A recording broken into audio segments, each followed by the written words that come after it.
ప్రియమైనటువంటి ప్రజలకు ముఖ్య విజ్ఞప్తి. అయ్యా, ఈరోజు మన రాష్ట్ర ముఖ్యమంత్రి నారా చంద్రబాబు నాయుడు గారు మన దేశ ప్రధాని మోడీ గారు నెంబర్ వన్ అని చెప్పేసి పొగడ్తల్లో ముంచేస్తున్నారు. నిజమే, నెంబర్ వన్. మరి మణిపూర్ అట్టడుగు ఉడికిపోయి సమస్యల్లో కొట్టుమిట్లాడి మారణ హోమం జరిగిన 2 ఏళ్ళ తర్వాత నేను మణిపూర్ పర్యటన చూశారు ప్రజలందరూ కూడాను. నెంబర్ వన్గా అక్కడి నుంచి తగిలారు. నెంబర్ వన్నే. అవును, ఏం చెప్పకపోతే ఇంకెవరు చెప్తారు నెంబర్ వన్ అని? నెంబర్ వన్ అని చెప్తూ ఉంటారు. అవును, ఒకవైపు రైతాంగాన్ని, కార్మిక వర్గాన్ని ఆశలు పెట్టి మోసం చేస్తున్నటువంటి కేంద్ర రాష్ట్ర ప్రభుత్వాలు నెంబర్ వన్నే.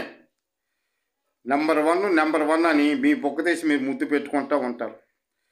వాస్తవాలకు మనం చూస్తే నేను ఈరోజు చంద్రబాబు నాయుడు గారు, మీరు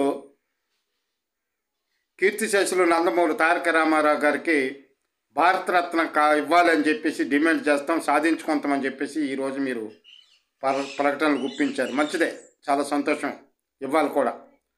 కానీ దానికి బదులు మోడీకే భారతరత్న ఇవ్వాలని చెప్పేసి డిమాండ్ చేయొచ్చు కదా. నెంబర్ వన్ కదా, దేశంలో ప్రధాని నెంబర్ వన్ కదా. చంద్రబాబు జోడీ బాగా ఉంటుంది కదా, మోడీ జోడీ.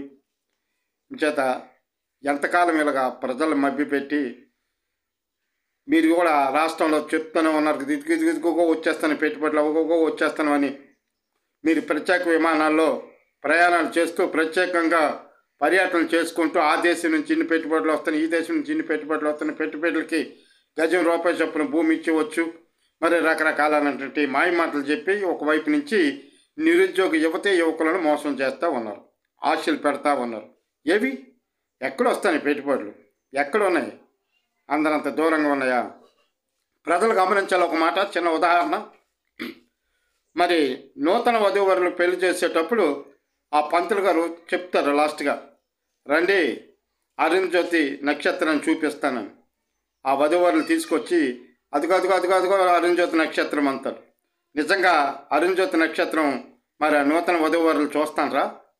వాళ్ళు కూడా అక్కడ ఏదో ఆ పంతుల్ని తృప్తిపరచడానికి అవును చూసాము, అదిగో కనిపిస్తుందని చెప్తారు. అలా ఉంది ఈనాడు ఈ రాష్ట్ర కేంద్ర పరిపాలన.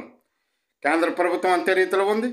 1 కోటి ఉద్యోగాల సంవత్సరానికి ఇస్తానని చెప్పేసి ఒకవైపు నుంచి విద్యార్థుల్ని, యువకులని, మరి నిరుద్యోగ యువకులను మోసం చేసింది. మరి రాష్ట్ర ప్రభుత్వం కూడా అంతే అదే బాటలో నడుస్తూ ఉందో తప్ప నెంబర్ వన్ అని చెప్పి గొప్పలు చెప్పుకోవడం మాని